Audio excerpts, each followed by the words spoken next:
Alors, en manchette aujourd'hui, nouvelle formule pour la réception civique de l'Anoret et premier aperçu de la programmation d'hiver de l'Université du troisième âge dans la région.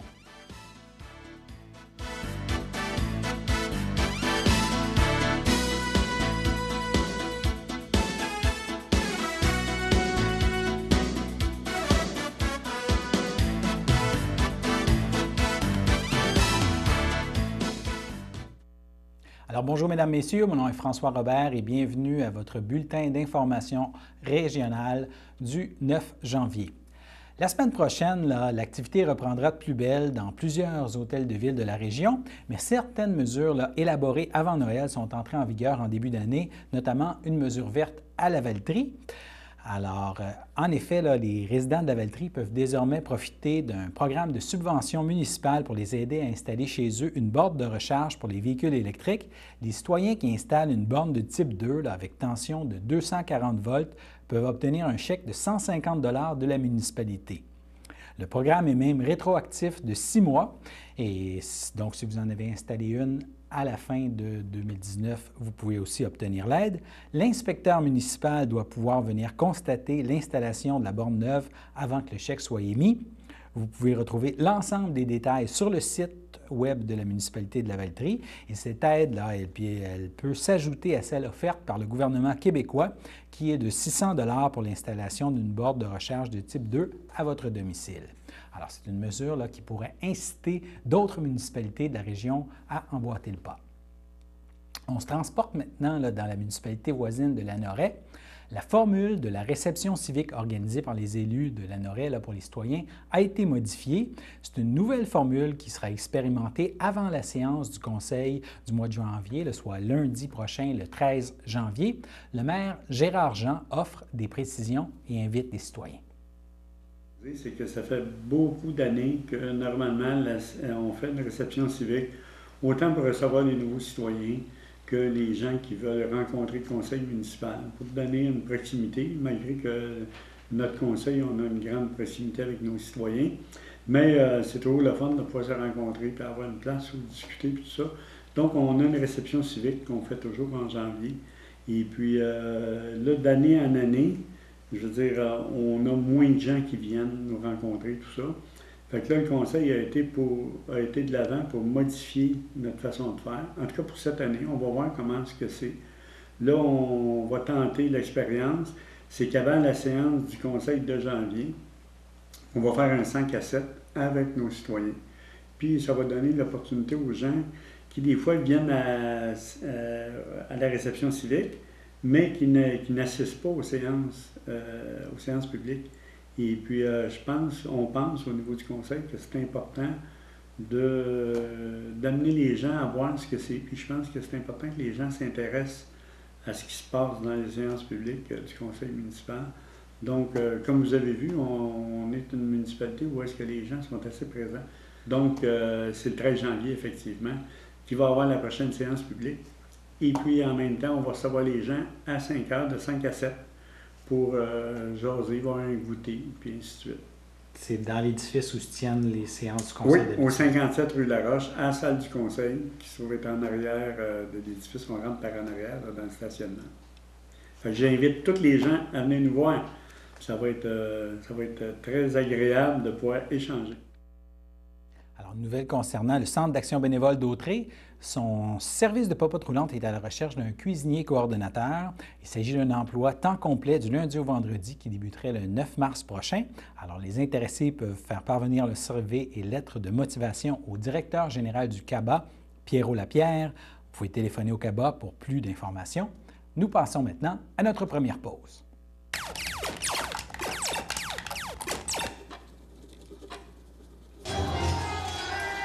Parce que vous ne pouvez pas toujours avoir un œil sur votre jeune.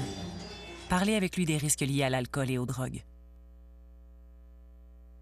Le samedi matin, dès 9h30, nos téléspectateurs sont invités au Super Bingo télévisé diffusé de nos studios de Berthierville.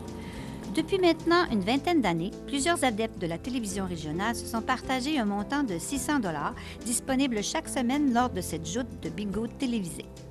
Un animateur et 3 bénévoles se succèdent à la caméra dans le but de vous faire passer une petite heure agréable et payante le samedi matin. On peut se procurer les cartes de jeu chez les dépositaires autorisés participants, c'est-à-dire à Berthierville, le dépanneur Formule 1 rue Gilles Villeneuve, le marché IGA Extra sur la rue Gabrielle-Brissette, le marché Métro rue Notre-Dame, la pharmacie Proxime rue Frontenac, le garage Pétroté sur la rue Gilles Villeneuve et à Saint-Ignace-de-Loyola, le marché Aldo rang Saint-Michel, le dépanneur Le Magasin Esso sur le chemin de la Traverse. C'est un rendez-vous tous les samedis matins à 9h30 sur les ondes de CTRB, votre télévision régionale et communautaire.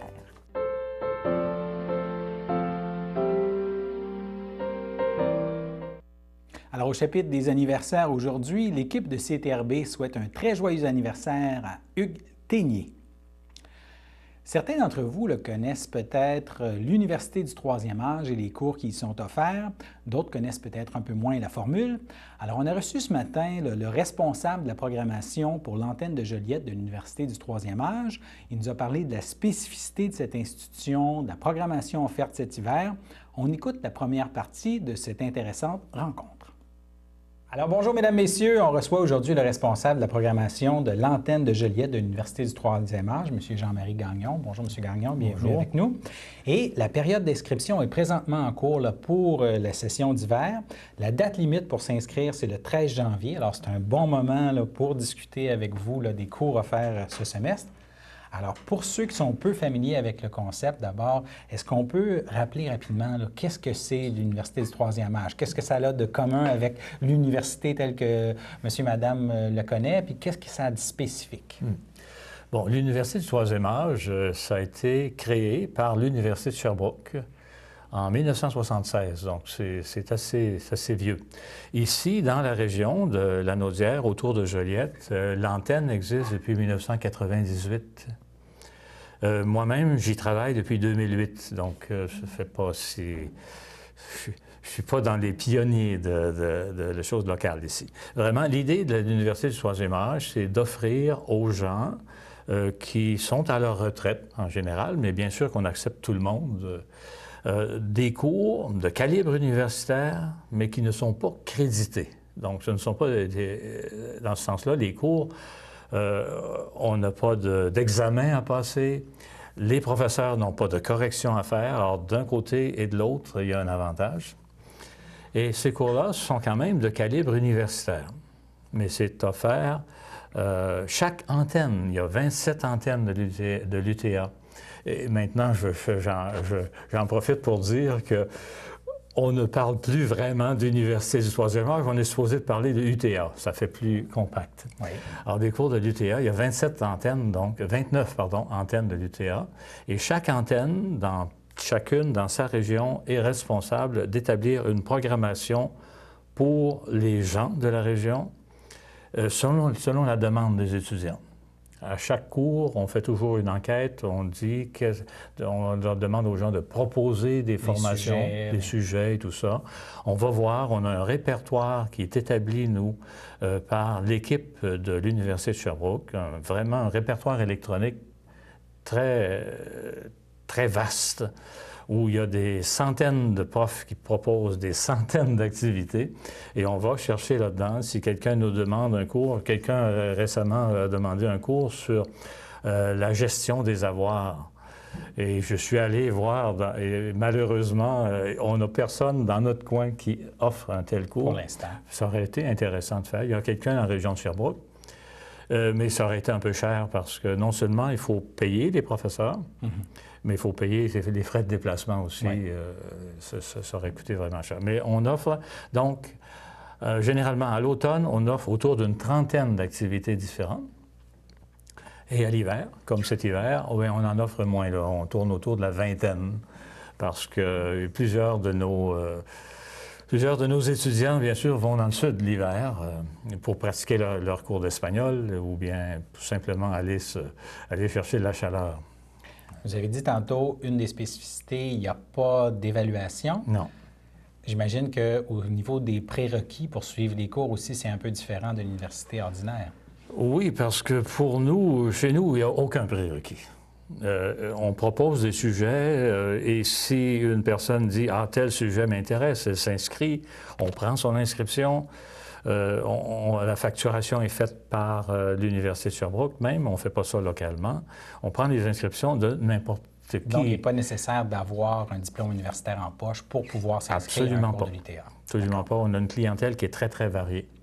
Bien sûr que on peut dire qu'une grande proportion de notre clientèle, c'est des gens à la retraite qui ont...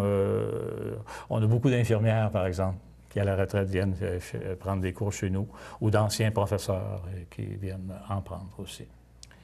Donc, vous avez dit, lorsque vient le temps de concocter la programmation, il y a un sondage qui est fait, voir un peu ce que les gens qui sont déjà des réguliers de l'Université du troisième âge dans la région aimeraient avoir, mais il y a aussi peut-être d'autres sources de quelles peuvent venir les... Oui, parce que notre organisation, en fait, on sait, on a chacun notre programme, chaque antenne va avoir son programme ici, mais les programmes des autres antennes sont disponibles. Oui. Alors, je peux aller chercher à chaque année, à chaque session, je vais toujours jeter un coup d'œil dans la programmation des antennes du coin, mais aussi un peu plus loin jusqu'en Montérégie pour voir s'il y a des sujets qui apparaissent là et qui correspondraient à des demandes qui sont faites par nos étudiants. On ne fait pas de sondage systématique là, en écrivant tout le monde. Okay.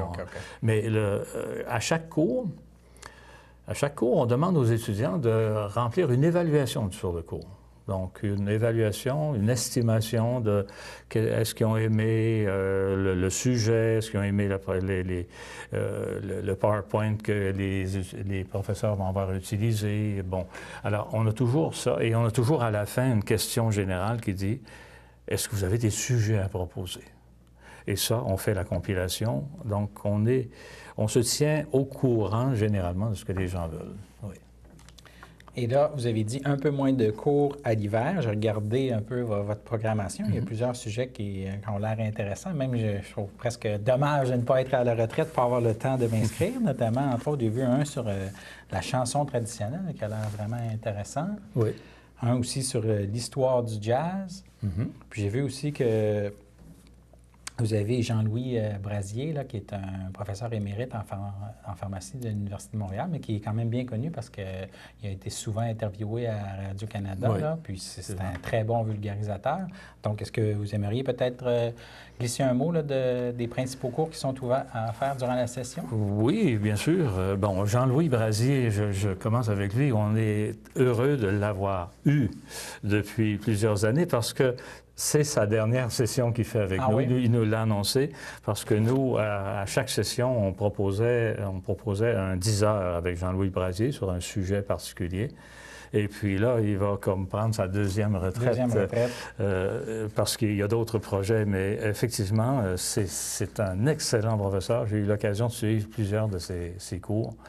Puis c'était vraiment pour vulgariser vraiment de la biochimie et le fonctionnement de différents systèmes, comment fonctionne l'ouïe, par exemple, et puis comment on peut travailler ça. Il était vraiment très, très bien. Et là, c'est désordre et pathologie, là, ce qu'il propose. Oui, désordre et pathologie numéro 2. Donc, en fait, on lui faisait... Son cours, c'est désordre et pathologie, c'était 8 rencontres.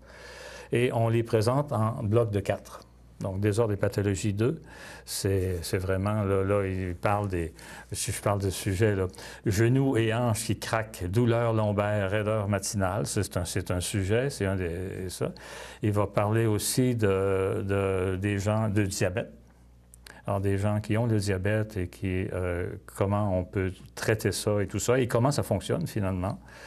Les estrogènes, donc les hormones. Et puis la maladie d'Alzheimer. Donc, c'est 4 rencontres qu'il va nous offrir là. C'est du 20 février au 19 mars. C'est 2h30 par rencontre.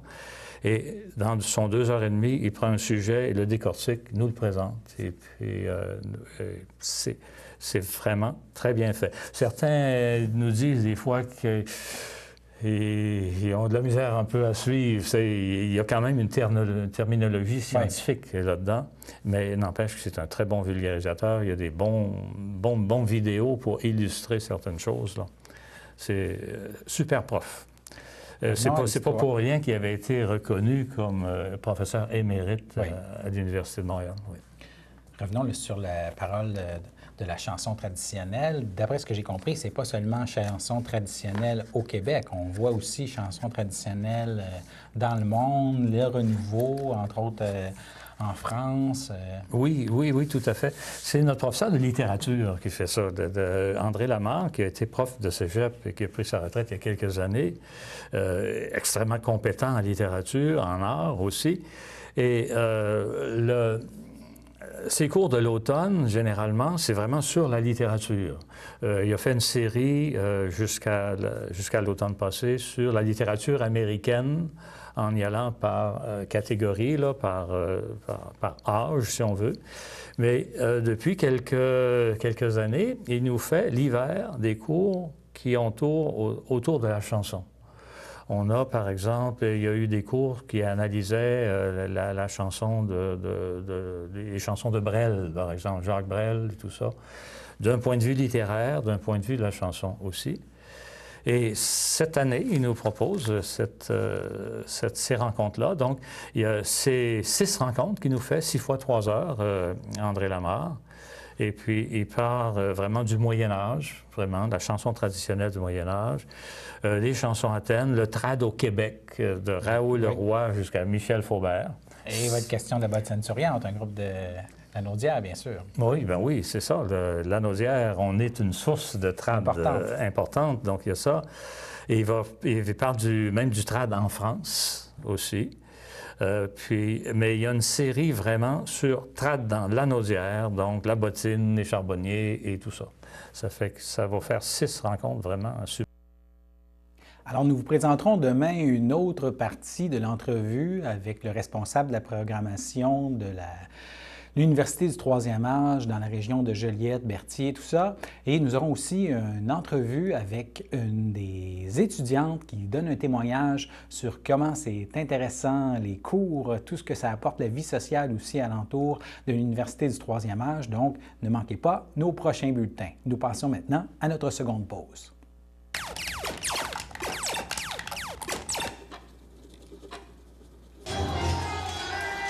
Parce que vous ne pouvez pas toujours avoir un œil sur votre jeune. Parlez avec lui des risques liés à l'alcool et aux drogues.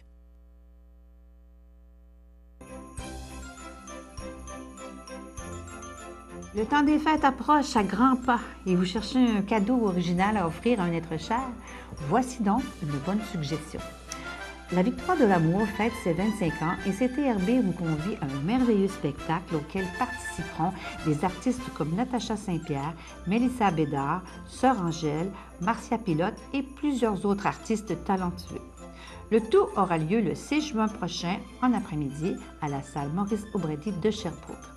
Le départ se fera en autocar de luxe de Berthierville à 9 h et le prix du billet est de 99 $ incluant repas. Les places sont limitées, alors réservez au plus tôt en téléphonant au 450-836-5103 ou bien 450-758-1670. Alors, n'hésitez pas à venir passer un moment très agréable pour débuter l'été 2020.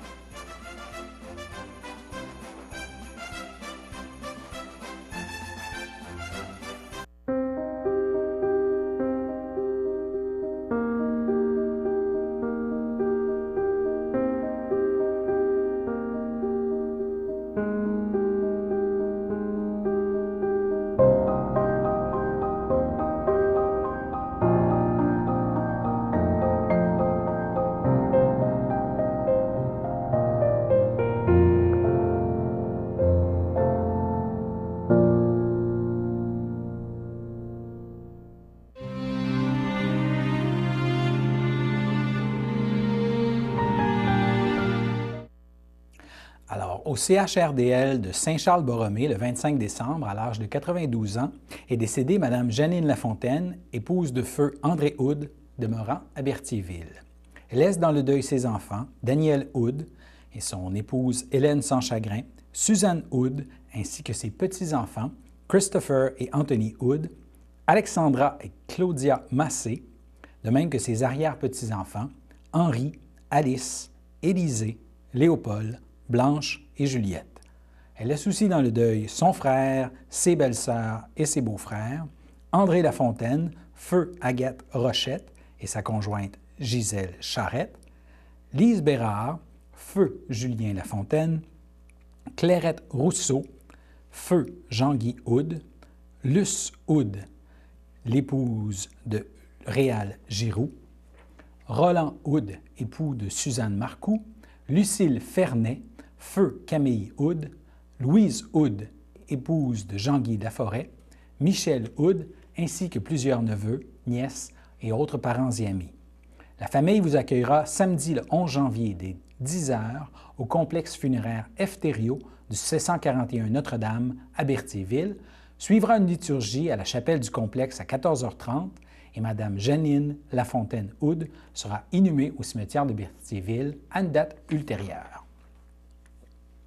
Au CHRDL de Saint-Charles-Borromée, le 25 décembre, à l'âge de 91 ans et 10 mois, est décédée Mme Françoise Forêt, épouse de feu Réal Martel et la maman de feu Serge, Christian et Suzy Martel, demeurant à la Valtrie.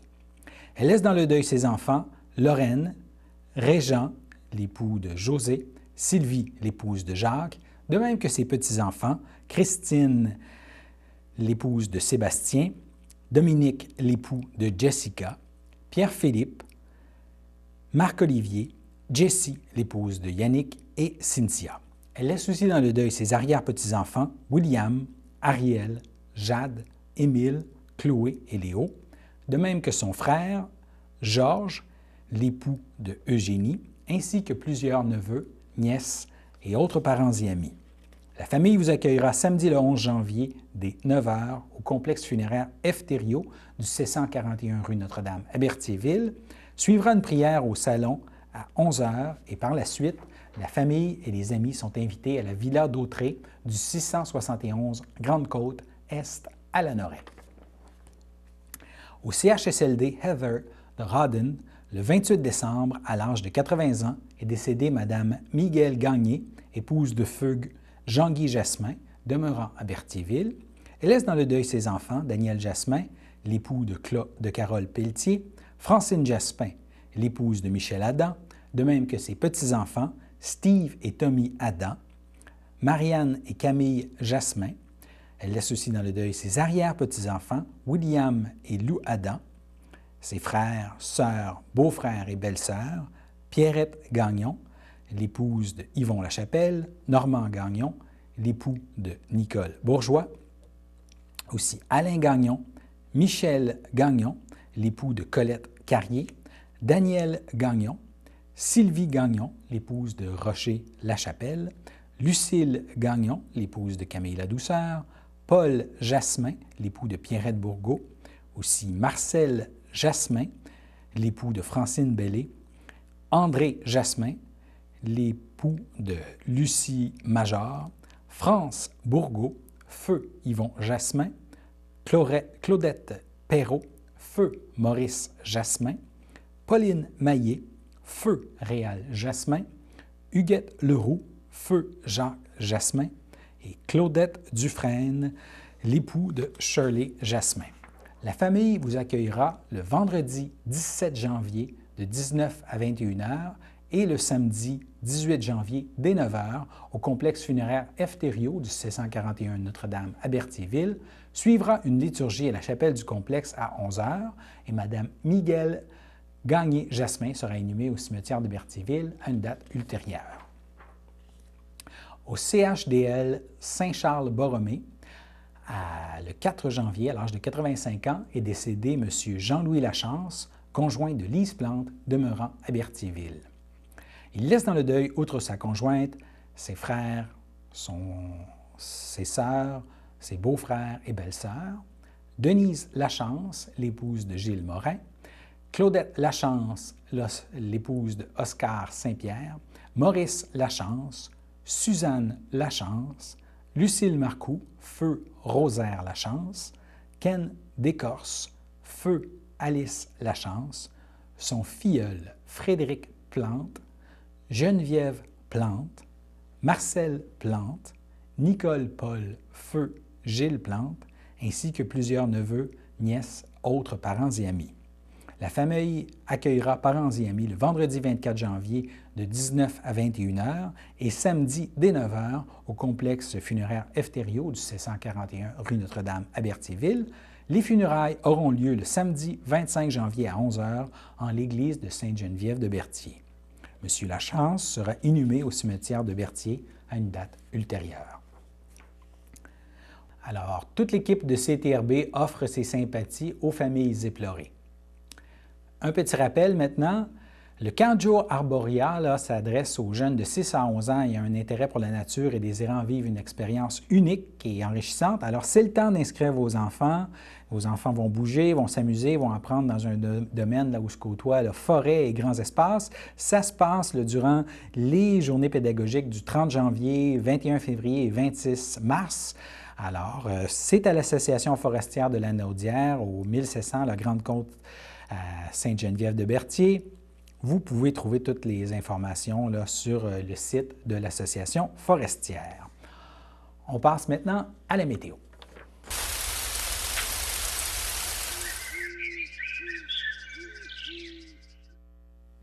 Et maintenant, la météo, pour jeudi soir, le ciel sera plutôt nuageux, avec moins 14. Dans la nuit de jeudi à vendredi, nuageux avec quelques flocons et toujours moins 14.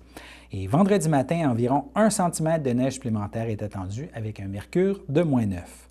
Puis, la température augmentera rapidement pour passer au-dessus du point de congélation en après-midi. Alors voilà, c'était votre bulletin d'information sur les ondes de CTRB, les informations locales. Merci d'avoir été avec nous et soyez de retour demain pour un autre bulletin d'information locale. Merci beaucoup.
Sachez que vous pouvez nous faire part de vos commentaires, soit pour une annonce gratuite sur notre babillard ou toute autre suggestion en nous rejoignant par téléphone au 450-836-5103, 450-836-5103, ou bien par courriel tvcberthierville@hotmail.com, sur Facebook en écrivant Facebook CTRB.